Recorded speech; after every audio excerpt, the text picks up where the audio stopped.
ಈತ ಬಿಕೋ ಅನ್ನುವಂಥ ಪರಿಸ್ಥಿತಿ ಬಂದಿದೆ. ತದನಂತರದಲ್ಲಿ ಏನು ಮಾಡಿದ್ದಾರೆ, ಇಲ್ಲಿ ಒಳಗಡೆ ಅಭಿಮಾನಿಗಳು ಊಟ ತಿಂಡಿ ಮತ್ತು ಬ್ಲಡ್ ಡೊನೇಟ್ ಮಾಡೋದು, ಮೆಡಿಷನ್ ಎಲ್ಲ ಆವರಣದ ಒಳಗಡೆ ಮಾಡ್ತಾಯಿದ್ರು. ಈಗ ಅದನ್ನು ಒಂದೊಂದಾಗಿ ಹೊರಗಡೆ ಹಾಕಿದ್ದಾರೆ. ಕಾರಣ ಏನು ಅನ್ನೋದು ಗೊತ್ತಿಲ್ಲ. ಇದನ್ನು ಈ ಏನಾರ ಸ್ಥಳಾಂತರ ಮೈಸೂರಲ್ಲಿ ಕೊಟ್ಟಿದ್ದೀವಿ ಅಂತ ಸರ್ಕಾರದವ್ರು ಏನಾರು ಉನ್ನಾರನ, ಅಥವಾ ಈ ಜಾಗಕ್ಕೆ ಸಂಬಂಧಪಟ್ಟವ್ರದ್ದು ಏನಾರ ಒತ್ತಡದಿಂದ ಏನಾರ ಮಾಡೋದು ಒಂದೊಂದಾಗಿ ಹೊರಗಡೆ ಹಾಕಿ ತದನಂತರದಲ್ಲಿ ಇದಕ್ಕೆ ಏನಾದರೂ ಒಂದು ಅಭಿಮಾನಿಗಳು ಸ್ವಲ್ಪ ತಣ್ಣಗಾದಂಗೆ ಇದನ್ನೇನಾರ ತಣ್ಣಗೆ ಮಾಡುವ ಅನ್ನೋ ಒಂದು ಹುನ್ನಾರ ಇದೆಯಾ ಏನಂತ ಗೊತ್ತಿಲ್ಲ. ರಾಜ್ಯ ಸರ್ಕಾರಗಳು ಕ್ಲಿಯರ್ ಕಟ್ ಆಗಿ ನೀವು ಯಾವುದೇ ಹುನ್ನಾರ ಮಾಡಿದ್ರು ಸರಿ, ನೀವು ಯಾವ ಸರ್ಕಾರ ಬಂದರೂ ಸರಿ, ಅಭಿಮಾನಿಗಳ ತಂಟೆಗಂತೂ ಬಂದರೆ ಯಾವ ಸರ್ಕಾರ ಆದರೂ ಸರಿ ಅದು ಉಳಿಗಾಲ ಆಗೋಕ್ಕೆ ಸಾಧ್ಯನೇ ಇಲ್ಲ. ಧೀಮಂತ ನಾಯಕರು ಅಂತ ಹೇಳಿಸ್ಕೊಂಡಂಥ ಸಿದ್ದರಾಮಯ್ಯನವರು 2 ಬಾರಿ ಮುಖ್ಯಮಂತ್ರಿ ಆದರು. ಜನಪರ ಹೋರಾಟಗಾರರು ಅಂತಿದ್ದವರು ಕುಮಾರಸ್ವಾಮಿ ಅವರು ಮುಖ್ಯಮಂತ್ರಿ ಆದರು.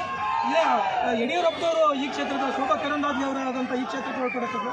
ಅವರು 3 ಬಾರಿ ಆದರೂ ಈ ಒಂದು ಕ್ಷೇತ್ರಕ್ಕೆ ಯಾವುದೇ ರೀತಿ ನ್ಯಾಯ ಒದಗಿಸ್ಕೊಟ್ಟಿಲ್ಲ. ಅಟ್ಲೀಸ್ಟ್ ನೀವೇನು ಮಾಡೋದು ಬೇಡ ಸ್ವಾಮಿ, ನೀವೇನು ಸರ್ಕಾರದಿಂದ DC ಮುಖಾಂತರ ಆದೇಶ ಹೊರಡಿಸಿ ಈ ವ್ಯಕ್ತಿ ಸತ್ತಂಥ ಜಾಗಕ್ಕೆ ಎತ್ಕೊಂಡ ನೀವು ರಿಸರ್ವ್ ಮಾಡಿ ಬಿಟ್ಟಿದ್ರು, ಆ ಜಾಗನ ನಮ್ಮ ಪಾಡು ನಾವು ಬಿಟ್ಬಿಡಿ. ನಮಗೆ ಯೋಗ್ಯತೆ ಇಲ್ಲ ಅಥವಾ ನಮ್ಮ ಕೈಲಿ ಮಾಡೋಕ್ಕಾಗಲ್ಲ ಅಂತ ಅಂದ್ಬಿಟ್ಟು ಬಿಟ್ಬಿಡಿ. ನಾವು ಇಲ್ಲಿರೋ ಒಬ್ಬೊಬ್ಬ ಅಭಿಮಾನಿನೂ ಬರೀ ₹1 ಹಾಕಿದ್ರೆ ಸಾಕು, ಅದು ಅದ್ಭುತಪೂರ್ವಕವಾದ ಒಂದು ಸ್ಥಳವನ್ನು ನಿರ್ಮಾಣ ಮಾಡ್ತಾರೆ. ಗೌರಿ ಗಣೇಶ ಹಬ್ಬದ ವಿಶೇಷತೆ ಇದ್ರೂ ಹೆಣ್ಣು ಮಕ್ಕಳು ಗೌರಿ ಗಣೇಶದ ಪ್ರಯುಕ್ತ ಹೆಚ್ಚಿನ ಸಂಖ್ಯೆಯಲ್ಲಿ ಭಾಗವಹಿಸುತ್ತೆ ಜಾಗ ಬಿಟ್ಟು ಇವತ್ತು ಇಷ್ಟು ಸಾಗರವಾಗಿ ಜನ ಸೇರೋದ್ರ ನೋಡಿದ್ರೆ ನಿಮ್ಗೆ ಅನ್ಸುತ್ತೆ. ಆದರೆ ಒಳಾಂಗಣದಲ್ಲಿ ನಿಮಗೆ ಬಿಟ್ಟೋದೋ ರೀತಿಯಲ್ಲಿ ಬಿಗಡಿಸಿದ್ದಾರೆ. ಆದರೆ ಹೊರ ರಸ್ತೆಯಲ್ಲಿ ಹೊರಗಡೆ ಏನು ರಸ್ತೆಯ ಪೂರ್ತಿ ಜಾಮ್ ಆಗುವಂಥ ಕೆಲಸ ಬರೀ ನಾರಿಮಣಿಗಳಿಗಿಂತ ತುಂಬಿದೆ. ಇವರು ನಾರಿಮಣಿಗಳ ಸಿಂಹಾದ್ರಿಯ ಸಿಂಹ ಆಗಿ ವಿಶ್ವವನ್ನು ಯಾವಾಗಲೂ ಪ್ರಜ್ವಲಿಸ್ತಾ ಇರ್ತಾರೆ.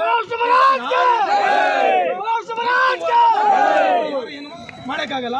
ಇಷ್ಟು ಹೇಳಿ ನನ್ನ ಮಾತನ್ನು ಮುಗಿಸ್ತಿದ್ದೀನಿ. ಧನ್ಯವಾದ.